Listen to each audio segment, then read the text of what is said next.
One day, as Jesus was standing by the lake of Gennesaret, the people were crowding around him and listening to the word of God. He saw at the water's edge 2 boats left there by the fishermen who were washing their nets. He got into one of the boats, the one belonging to Simon, and asked him to put out a little from shore. Then he sat down and taught the people from the boat. When he had finished speaking, he said to Simon, "Put out into deep water and let down the nets for a catch."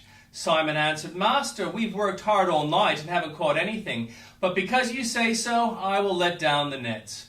When they had done so, they caught such a large number of fish that their nets began to break. So they signaled their partners in the other boat to come forward and to help them. And they came and filled both boats so full that they began to sink. When Simon Peter saw this, he fell at Jesus' knees and said, "Go away from me, Lord, I am a sinful man." For he and all his companions were astonished at the catch of fish they had taken, and so were James and John, the sons of Zebedee, Simon's partners. Then Jesus said to Simon, "Don't be afraid, from now on you will fish for people." So they pulled the boats up on shore, left everything, and followed him. While Jesus was in one of the towns, a man came along who was covered with leprosy. When he saw Jesus, he fell with his face to the ground and begged him, "Lord, if you are willing, you can make me clean." Jesus reached out his hand and touched the man. "I am willing," he said, "be clean." And immediately the leprosy left him. Then Jesus ordered him, "Don't tell anyone, but go show yourself to the priest and offer the sacrifices that Moses commanded for your cleansing, as a testimony to them."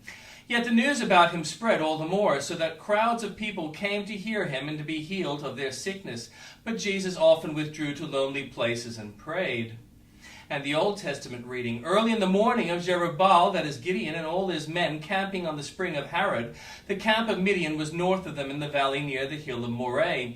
The Lord said to Gideon, "You have too many men. I cannot deliver Midian into their hands, or Israel would boast against me. My own strength has saved me. Now announce to the army, anyone who trembles with fear may turn back and leave Mount Gilead."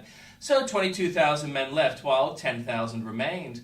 But the Lord said to Gideon, "There are still too many men. Take them down to the water, and I will thin them out for you there. If I say, 'This one shall go with you,' then he shall go. But if I say, 'This one shall not go with you,' then he shall not go."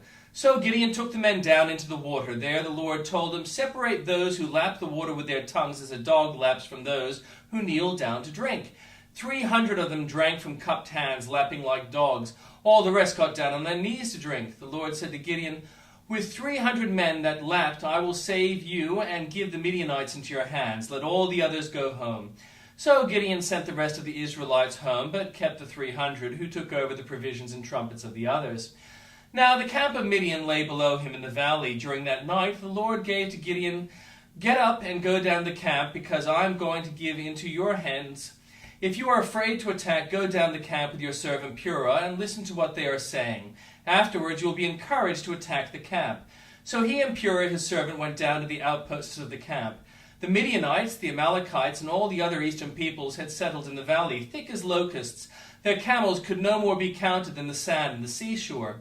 Gideon arrived just as a man was telling a friend his dream. "I had a dream," he was saying. "A round loaf of barley bread came tumbling into the Midianite camp. It struck the tent with such force that the tent overturned and collapsed." His friend responded, "This can be nothing other than the sword of Gideon, son of Joash, the Israelite. God has given the Midianites and the whole camp into his hands." When Gideon heard the dream and its interpretation, he bowed down and worshipped. He returned to the camp of Israel and called out, "Get up, the Lord has given the Midianite camp into your hands." Dividing the 300 men into 3 companies, he placed trumpets and empty jars in the hands of all of them, with torches inside. "Watch me," he told them, "follow my lead. When I get to the edge of the camp, do exactly as I do. When I and all who are with me blow our trumpets, then from all around the camp blow yours and shout for the Lord and for Gideon." Gideon and the 100 men with him reached the edge of the camp at the beginning of the middle watch, just after they had changed the guard. They blew their trumpets and broke the jars that were in their hands. The 3 companies blew the trumpets and smashed the jars, grasping the torches in their left hands and holding in their right hands the trumpets they were to blow. They shouted, "A sword for the Lord and for Gideon." While each man held his position around the camp, all the Midianites ran, crying as they fled. When the 300 trumpets sounded, the Lord caused the men throughout the camp to turn upon each other with their swords. The army fled to Beth-shittah towards Zerazah, as far away as the border of Abel-Meholah near Tabbath. Israelites from Naphtali, Asher, and all Manasseh were called out, and they pursued the Midianites. Gideon sent messengers throughout the country of Ephraim, saying, "Come down against the Midianites and seize the waters of the Jordan ahead of them as far as Beth-barah." So all the men of Ephraim were called out, and they seized the waters from the Jordan as far as Beth-barah. They also captured 2 of the Midianite leaders, Oreb and Zeb. They killed Oreb at the rock of Oreb, and Zeb at the winepress of Zeb. They pursued the Midianites and brought the heads of Oreb and Zeb to Gideon, who was by the Jordan. Now, the Ephraimites asked Gideon, "Why have you treated us like this? Why didn't you call us when you went to fight Midian?" And they challenged him vigorously. But he answered them, "What have I accomplished compared to you? Aren't the gleanings of Ephraim's grapes better than the full grape harvest of Abiezer? God gave Oreb and Zeb, the Midianite leaders, into your hands. What was I able to compare to you?" At this, their resentment against him subsided.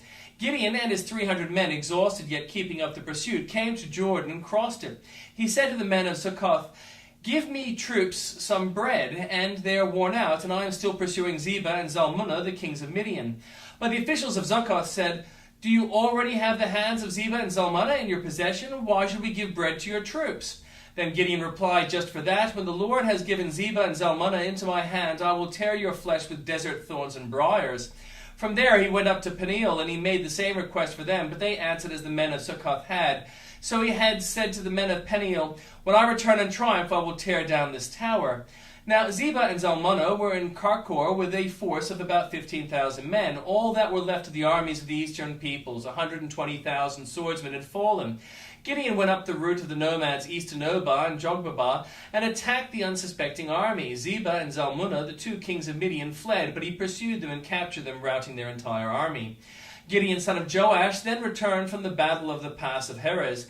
He caught a young man of Succoth and questioned him, and the young man wrote down for him the names of the 77 officials of Succoth and the elders of the town. Then Gideon came and said to the men of Succoth, "Here are Zebah and Zalmunna, about whom you taunted me by saying, 'Do you already have the hands of Zebah and Zalmunna in your possession? Why should we give bread to your exhausted men?" He took the elders of the town and taught the men of Succoth a lesson by punishing them with desert thorns and briars.